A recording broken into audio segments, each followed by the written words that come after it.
What should the average American know about Nigeria? Well, Nigeria is Africa's most populous country, with about 180 million individuals straddling both sides of the Niger River.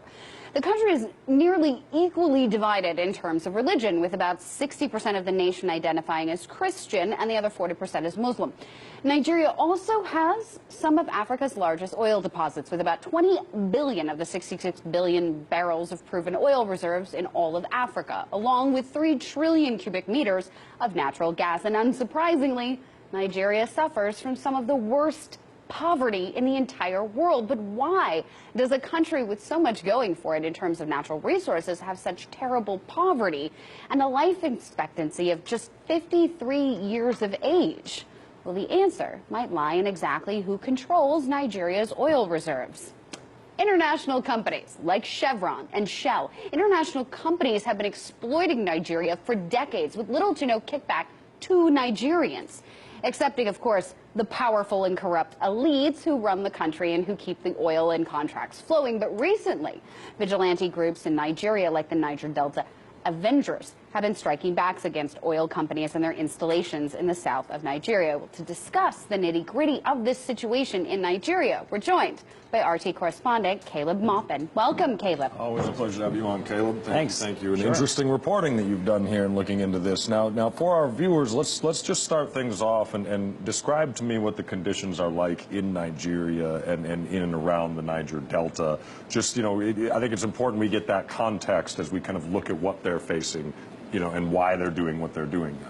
Well, sure. I mean, Nigeria is a very wealthy country. They've got oil, they've got natural gas, they've also got mineral resources. Very, very rich country. But the people there live in a lot of poverty, just a lot of poverty. In fact, 70% of the population lives below the poverty line, according to the CIA World Factbook. They also indicate that illiteracy is very high. They talk about the fact that 1 in 3 Nigerian children works as a child laborer. I mean, these are horrendous conditions in a country that has a real abundance of natural resources. I mean, if anything, they should be like running the table, given how much wealth is within this country. Right. Sure. You think?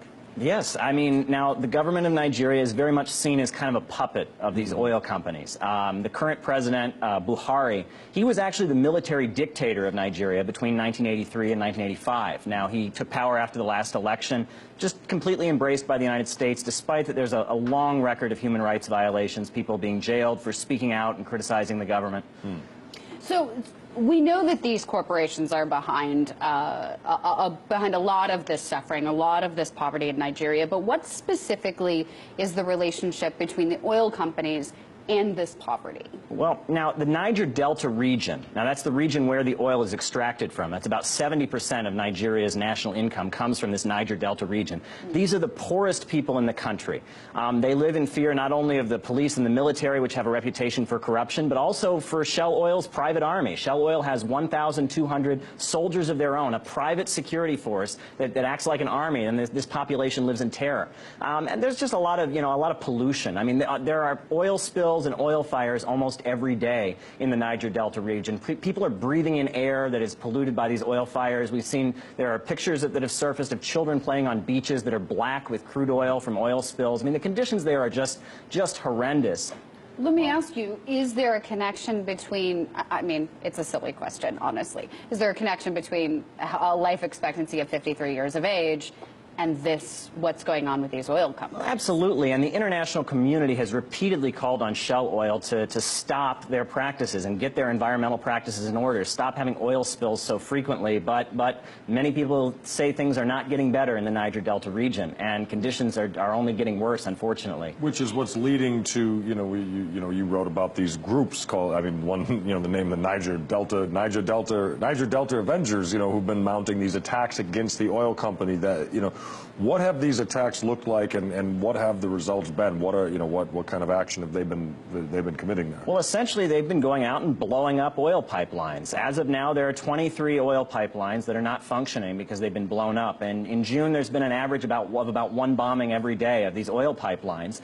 And as of today, from what I understand, oil production has been stopped in Nigeria very massively because of these bombings, and it's actually the lowest it's been since 1989. So this is having having a huge impact on the international economy. Well, the next obviously natural question is like, how have the oil companies and, if you say a puppet government, how has, the authorities in that region responded to this? Well, now, President Buhari has said he's willing to negotiate, but he's also trying to get the situation under control. The military is getting ready to go into the area. It's a very intense situation. If you look at the statements these groups are putting out on social media, their demand is that the oil of the Niger Delta region be used for the people there. They want things like health care. They want things like education. They want an end to these environmental practices that are just affecting people's living standards and lifestyle. And they're making these demands very clear. Some of them are even calling for the Niger Delta to separate. That's a demand that some of them want the region itself to become separate from the rest of Nigeria. Wow. That's incredible. Well, let me ask you, what's the connection between, I mean, obviously this isn't happening without some sort of, I don't want to say collusion or corruption with the U.S. government, but it has to be done with there has to be some connection or some work that they're doing. How does it actually connect to American politics, to what's going on there? Well, Nigeria is one of the top recipients of U.S. aid on the African continent. Nigeria buys weapons from the United States. There are U.S. military advisors in Nigeria working hands-on with the Nigerian military. The Nigerian government and the U.S. government are very, very close. In fact, Buhari came to the United States immediately after he was elected president. Barack Obama praised him, saying he had a reputation for integrity. So the two governments, the U.S. government and the Nigerian government, they work hand in hand. And there's no evidence to say that we would actually pivot and say, hey, maybe we should help these people out who are fighting back against these companies. I wouldn't count on that. There's nothing saying that there's any reason that would happen. Right. Now, we often hear in the media about Boko Haram and its status as a terror organization and its relationship with ISIS. What do we know about Boko Haram, and how is that group related possibly to the strife in Nigeria and the extreme poverty going on in that country? Well, it's very interesting. Since 2009, Boko Haram has been waging their campaign of violence, but Hillary Clinton refused to list them as a terror organization when she was the Secretary of State. They weren't actually listed by the United States as a foreign terror organization until 2013. A lot of commentators say that they believe that the Nigerian state, especially on some of the local and regional levels, has a relationship with Boko Haram, because it seems very strange that they could have so much power, they could be going for so long, and that there's a regional aspect to this, that some of the Islamic regions feel like the national government isn't paying attention to them. They're supporting Boko Haram, and it's a complicated situation. Yeah, I mean, it's very, very complex. They have called themselves now the African wing of ISIS, which is an interesting thing.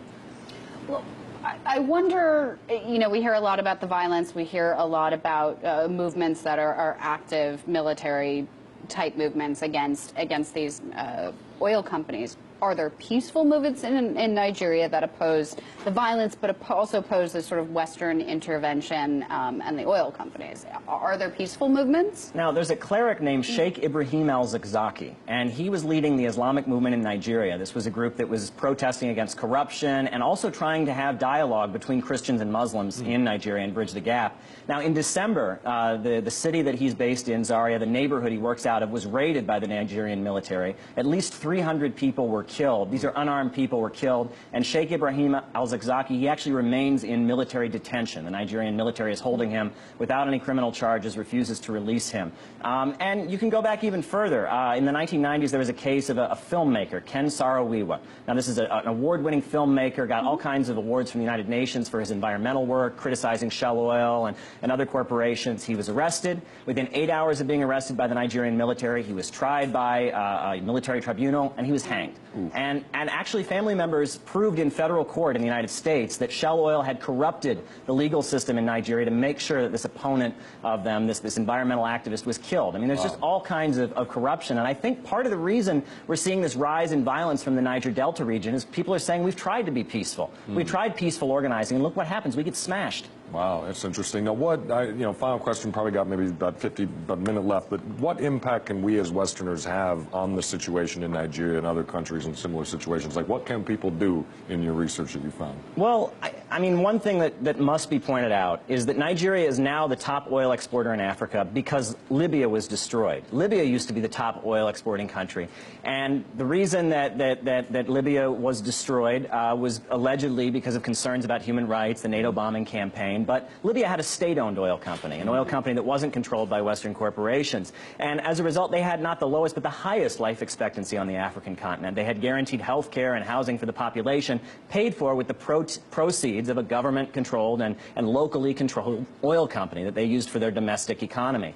And that's no longer the case, and now Nigeria is the top oil exporter because Libya has been bombed and ruined. The best thing for people to do would be to try to help in whatever way, push for Nigeria to take over and have control of their own resources as opposed to letting, you know, multinational corporations control it. Obviously. Caleb Muppin, thank you so much for coming on and sharing this with us. Thank you so much. Always a pleasure, sir. Great.